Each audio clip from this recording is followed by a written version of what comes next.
भगवते वासुदेवाय। आज मैं आपको फाल्गुन शुक्ल पक्ष की अमलकी एकादशी का महात्म्य सुना रही हूँ।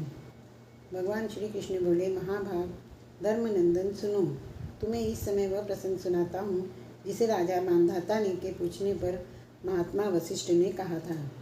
फाल्गुन शुक्ल पक्ष की एकादशी का नाम अमलकी है। इसका पवित्र व्रत विष्णु लोक की प्राप्ति कराने वाला है। मांधाता ने पूछा, द्विज श्रेष्ठ, यह अमलकी कब उत्पन्न हुई, मुझे बताइए। वशिष्ठ जी ने कहा, महाभाग सुनो, पृथ्वी पर अमलकी की उत्पत्ति किस प्रकार हुई यह बताता हूँ। अमलकी का महान वृक्ष है जो सब पापों का नाश करने वाला है। भगवान विष्णु के थूकने पर उनके मुख से चंद्रमा के समान कांतिमान एक बिंदु प्रकट हुआ। वह बिंदु पृथ्वी पर गिरा। उसी से अमलकी का महान वृक्ष उत्पन्न हुआ। यह सभी वृक्षों का अधिभूत कहलाता है। इसी समय समस्त प्रजा की सृष्टि करने के लिए भगवान ने ब्रह्मा जी को उत्पन्न किया।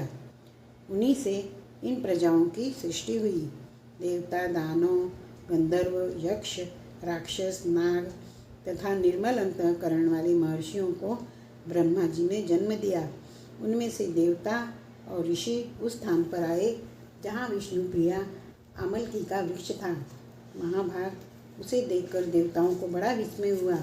वे एक दूसरे पर दृष्टिपात करते हुए उत्कंठापूर्वक इस वृक्ष की ओर देखने लगे और खड़े खड़े सोचने लगे कि प्लक्ष आदि वृक्ष तो पूर्व कल्प की भांति हैं, जो सबके सब हमारे परिचित हैं, किंतु इस वृक्ष को हम नहीं जानते। उन्हें इस प्रकार चिंता करते देख आकाशवाणी हुई, महर्षियों, यह सर्वश्रेष्ठ अमलकी का वृक्ष है जो विष्णु को प्रिय है। इसके स्मरण मात्र से गोदान का फल मिलता है। स्पर्श करने से इससे दुगना और फल भक्षण करने से तिगुना पुण्य प्राप्त होता है। इसलिए सदा प्रयत्न पूर्वक अमलकी का सेवन करना चाहिए। यह सब पापों को हरने वाला वैष्णव वृक्ष बताया गया है। इसके मूल में विष्णु, उसके ऊपर ब्रह्मा, स्कंद में परमेश्वर भगवान रुद्र, शाखाओं में मुनि, टहनियों में देवता, पत्तों में वसु, फूलों में मरुदगण तथा फलों में समस्त प्रजापति वास करते हैं। अमलकी की सर्वदेवमयी बताई गई है। अतः विष्णु भक्त पुरुषों के लिए यह परम पूज्य है। ऋषि बोले, हम लोग आपको क्या समझे, आप कौन हैं, देवता हैं या कोई और, हमें ठीक ठीक बताइए। आकाशवाणी हुई, जो संपूर्ण भूतों के कर्ता और समस्त भुवनों के सृष्टा है, जिन्हें विद्वान पुरुष भी कठिनता से देख पाते हैं, वही सनातन विष्णु हूँ मैं। देवादिदेव भगवान विष्णु का कथन सुनकर उन ब्रह्म कुमार महर्षियों के नेत्र आश्चर्य से चकित हो उठे। उन्हें बड़ा विस्मय हुआ।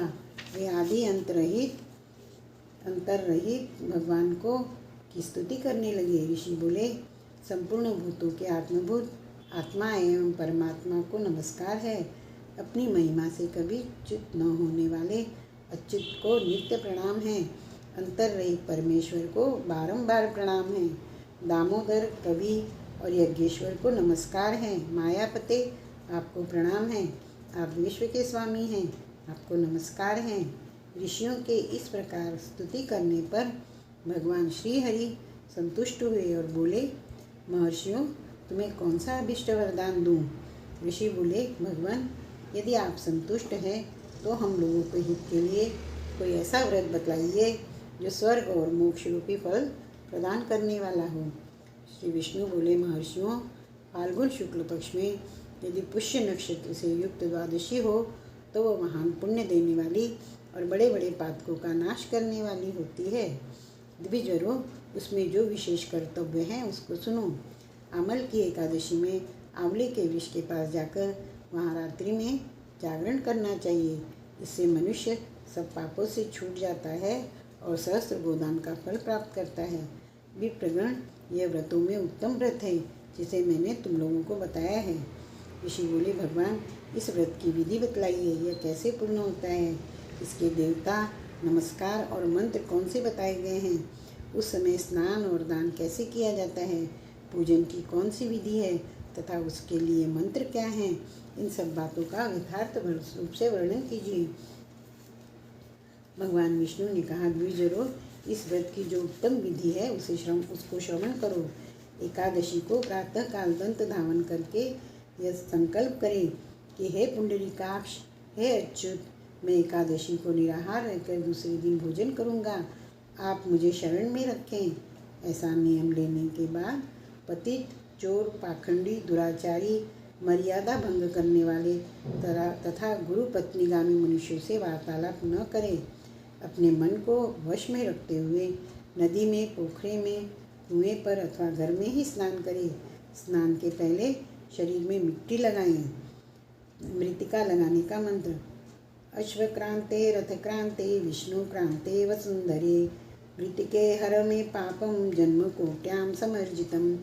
वसुंधरे, तुम्हारे ऊपर अश्व और रथ चला करते हैं तथा वामन अवतार के समय भगवान विष्णु ने भी तुम्हें अपने पैरों से नापा था। मृतिके, मैंने करोड़ों जन्मों में जो पाप किए हैं, मेरे उन सब पापों को हर लो। स्नान मंत्र: त्वं मातः सर्वभूतानां जीवनं तत्तु रक्षणं स्वेदजोद्विज जातीनां रसानां पते नमः। स्नातोऽहं सर्वती तीर्थेषु हृदय प्रश्नं वनेषु च नदीषु देवखातेषु इदं स्नानं तु मे भवे। जल की अधिष्ठात्री देवी मातः, तुम संपूर्ण भूतों के लिए जीवन हो, वही जीवन जो स्वेदज और उद्विज जाति के जीवों का भी रक्षक है। तुम रसों की स्वामिनी हो, तुम्हें नमस्कार है।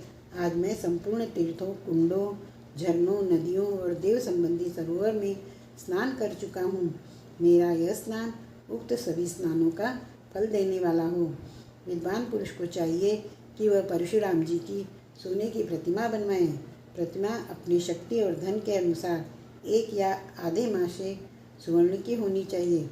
स्नान के पश्चात घर आकर पूजा और हवन करें।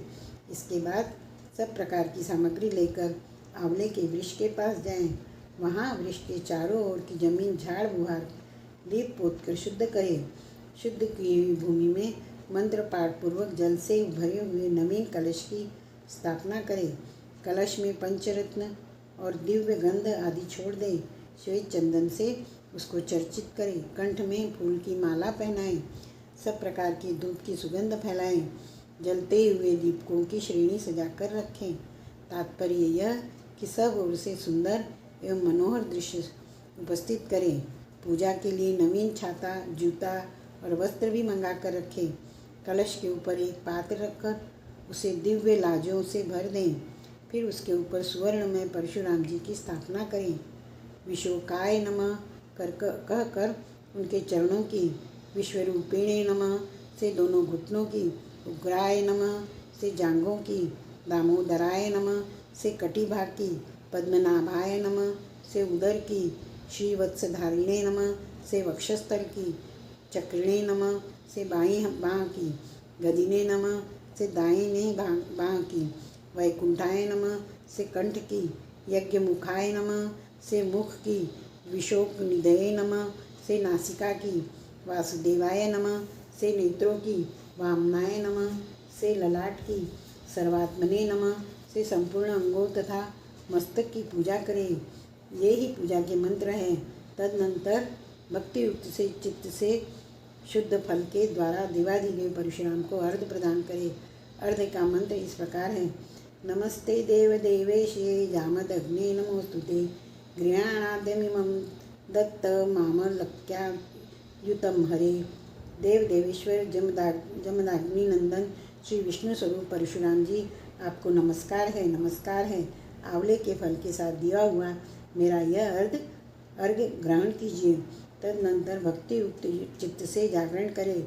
नृत्य, संगीत, वाद्य, धार्मिक उपाख्यान तथा श्री विष्णु संबंधी कथा वार्ता आदि के द्वारा वह रात्रि व्यतीत करें। उसके बाद भगवान विष्णु के नाम ले लेकर आमल के वृक्ष की परिक्रमा 108 या 28 बार करें। फिर सवेरा होने पर श्री हरि की आरती करें। ब्राह्मण की पूजा करके वहाँ की सब सामग्री उसे निवेदन कर दें। परशुराम जी का कलश, दो वस्त्र, जूता आदि सभी वस्तुएं दान कर दें और यह भावना करें कि परशुराम जी के स्वरूप में भगवान विष्णु मुझ पर प्रसन्न हों। तत्पश्चात आमल की क्या स्पर्श करके उसकी प्रदक्षिणा करें और स्नान करने के बाद विधि पूर्वक ब्राह्मणों को भोजन कराए। तदनंतर कुटुंबियों के साथ बैठकर स्वयं भी भोजन करे। ऐसा करने से जो पुण्य होता है वह सब बतलाता हूँ।